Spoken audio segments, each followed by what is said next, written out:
Meus irmãos, um abraço a todos que nos assistem, rogando a Jesus que nos abençoe, nos dando inspiração para mais um tema do Debatendo Joana de Ângeles. E hoje nós vamos nos ocupar de dois aspectos tão importantes, dois estados comportamentais que envolvem emoções e sentimentos perturbadores, que é o ressentimento de um lado e a lamentação, o lamento de outro. Joana de Ângeles, no livro Autodescobrimento, vai se ocupar desses dois temas a partir de um tema inicial, que é a raiva. Sabemos nós que a raiva tem uma relação com, de um lado, a imagem que nós temos de nós mesmos, ligado ao que a gente gostaria de ser, ou o que a gente gostaria de ter, o nosso querer, e a frustração e o confronto entre o nosso self, aquilo que a gente realmente é, ou as decepções frente às frustrações da vida que não responderam às nossas necessidades egóicas, ao nosso querer.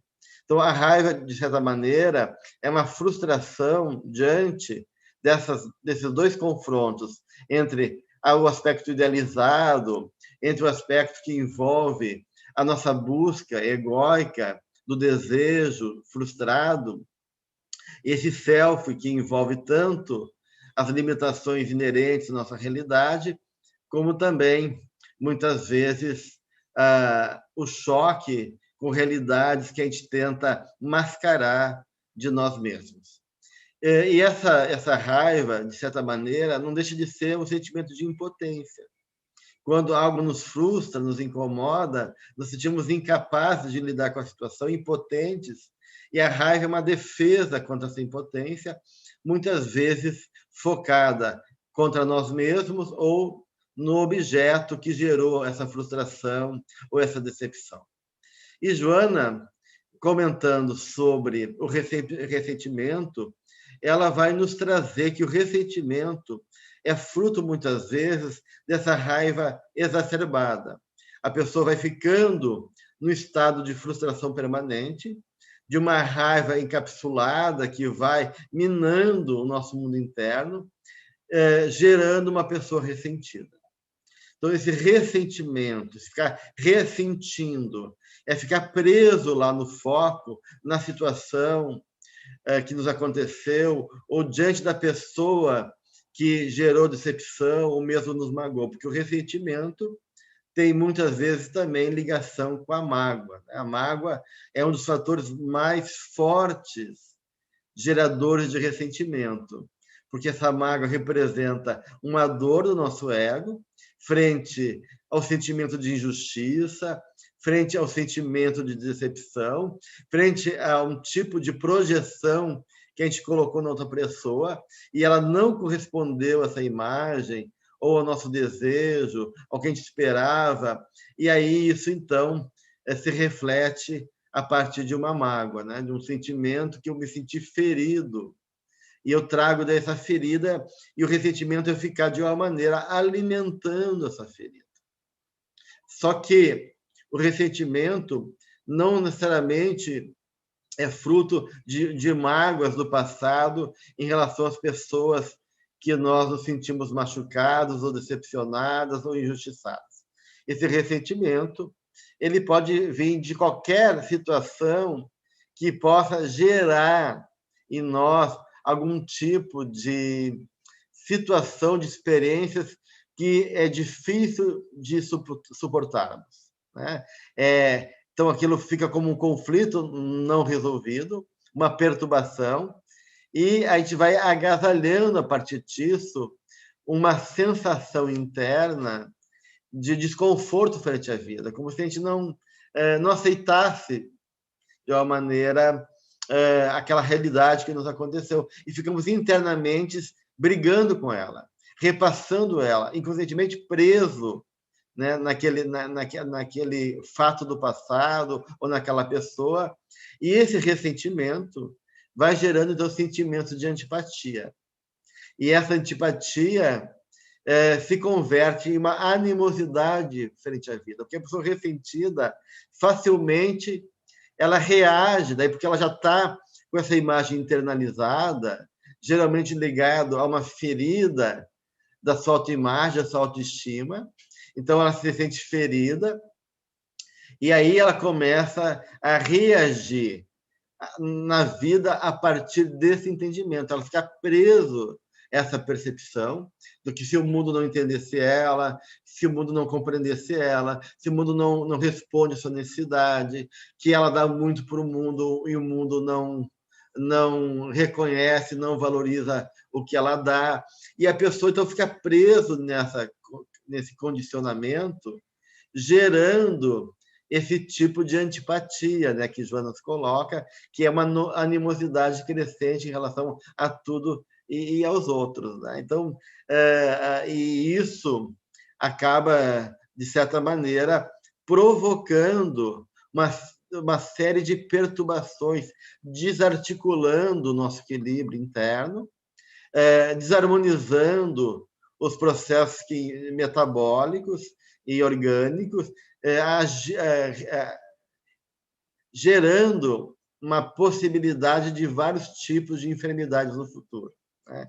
Porque ocorre que o indivíduo fica desarmonizado e essa desarmonia da mente desarmoniza também seu ciclo vital, gerando uma multiplicidade de fatores que pode concorrer a uma doença ou uma perturbação mais grave no futuro, porque é como se o nosso perispírito e nosso movimento na vida estivessem impregnados por essas forças negativas. Né?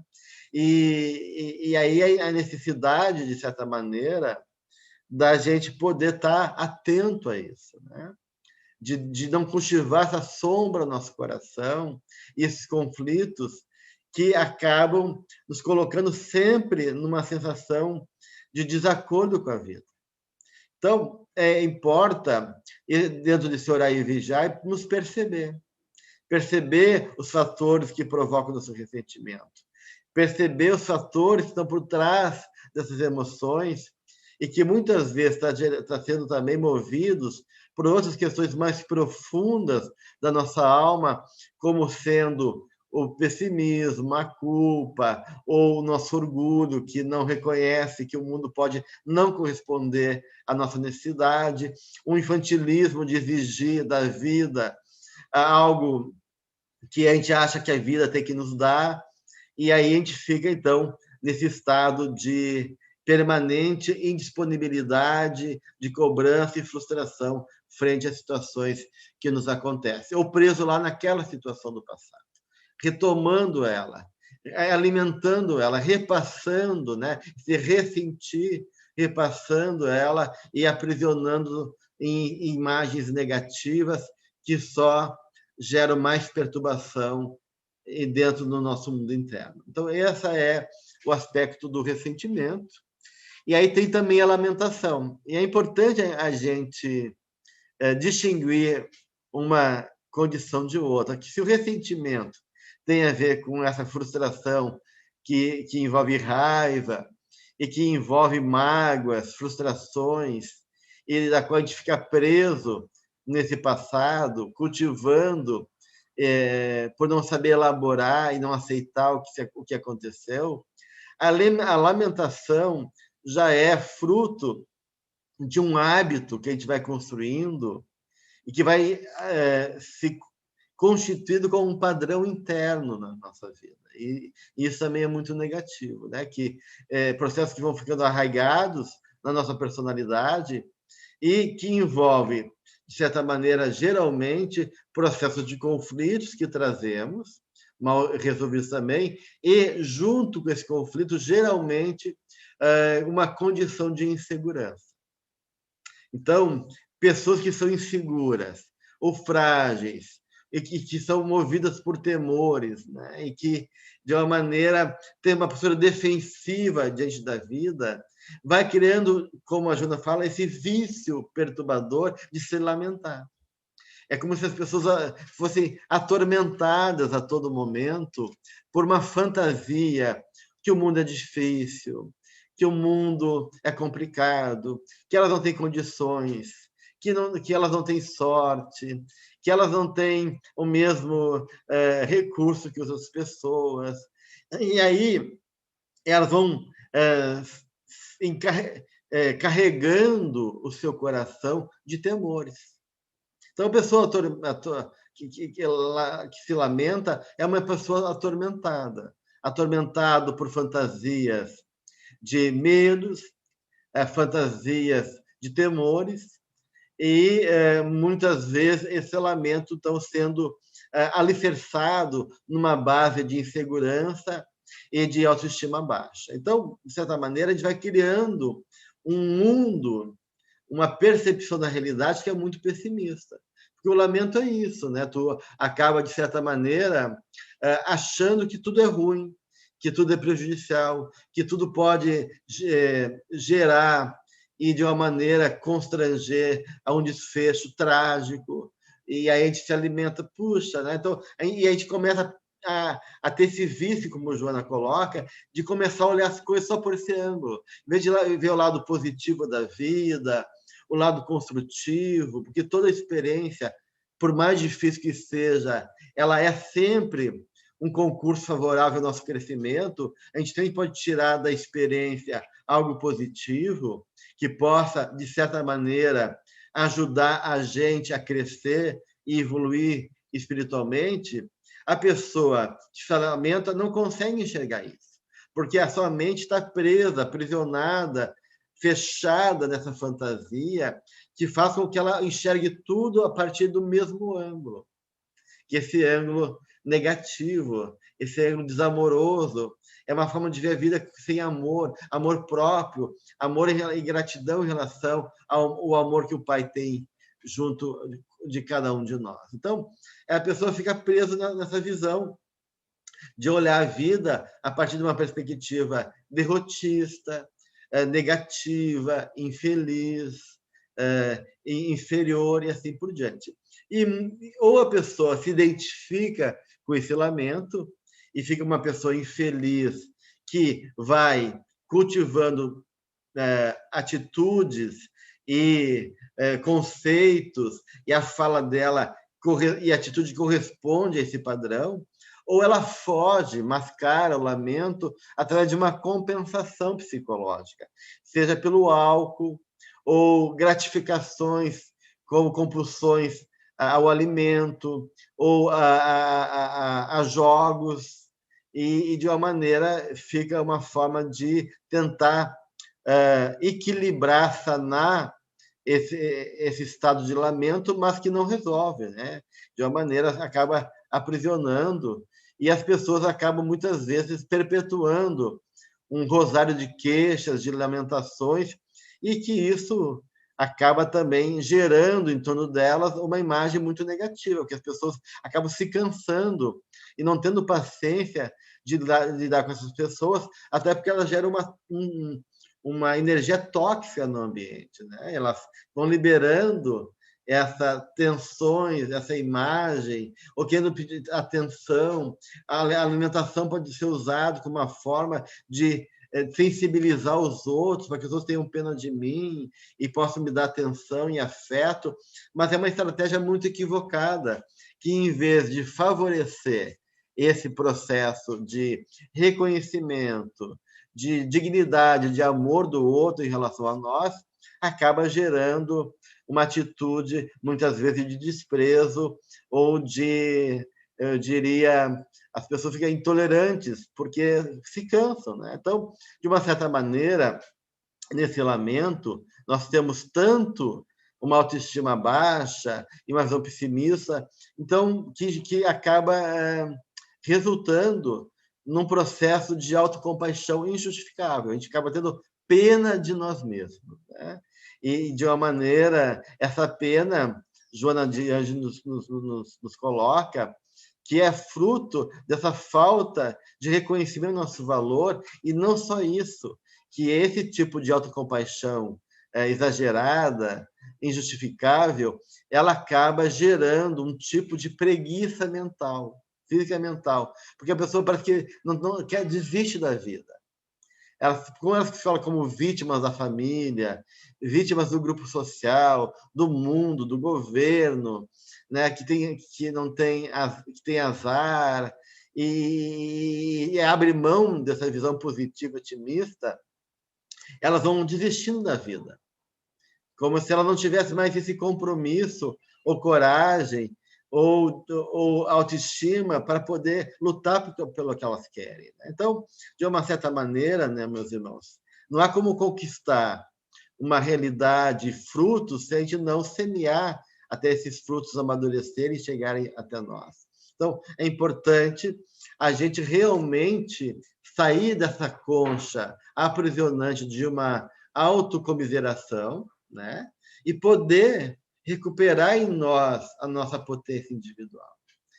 E poder perceber que isso é um equívoco perceptivo da nossa forma de ver a realidade e a nós mesmos. Então, se de um lado, no ressentimento, onde muitas vezes tem mágoas e raivas presentes, é bom a gente extravasar de maneira adequada, e como a gente faz isso, né, para não extravasar no mundo e em relação às pessoas que nos cercam. Então, Joana de Anjos propõe que a gente possa colocar essa emoção para fora de maneira adequada, falando conosco mesmo, escrevendo, pintando, e podendo, de uma maneira, suportar essa condição em nós, ou seja, abrir espaço para acolher, no sentido de poder refletir, entender, né, o que está em jogo nessa fantasia que move nosso ressentimento. E a mesma coisa em relação à lamentação. Então, a gente poder realmente começar a perceber esse condicionamento e começar a cortar a queixa. Começar a fazer um movimento de assumir, eu não quero mais esse lugar. Né? E um trabalho, então, de poder reconhecer e ter a disposição do autoencontro, né? E conquistando de novo, né, a sua capacidade, né, os seus recursos internos. Porque a vida é sempre rica de possibilidades. Sempre é um convite em favor do nosso crescimento. Então, que nós possamos realmente começar a orar e vigiar em relação aos nossos pensamentos e perceber esses padrões que muitas vezes estão tão arraigados em nós que a gente nem reconhece, nem se percebe, porque estão tão automáticos que acaba se tornando um jeito de ser. E a gente não tem consciência disso. Então, vamos começar a prestar atenção, mediante uma consciência objetiva de nossa própria realidade interna, né? E poder, de uma maneira, se relacionar com esses elementos, buscando novos caminhos, porque eles existem, e aí, com certeza, um novo horizonte se abre em favor da nossa caminhada evolutiva. A vida é sempre um ato generoso de amor ao Pai. Então, se a gente não consegue perceber isso, não é que Deus está errado, não é que a vida é ruim, é que nós estamos presos a condicionamentos que não nos ajudem a perceber essa realidade. Vamos nos libertar, então, das ilusões e reconhecer, acima de tudo, dentro de cada momento da vida, a profunda sabedoria do Pai, o seu amor, o seu amparo, e que não nos falta também, acima de tudo, recurso e capacidade para lutar e para vencer. Um grande abraço a todos, rogando que a luz divina nos inspire, nos ilumine cada vez mais em favor da nossa caminhada evolutiva. Paz e luz, que as bênçãos de Jesus permaneçam em nosso coração.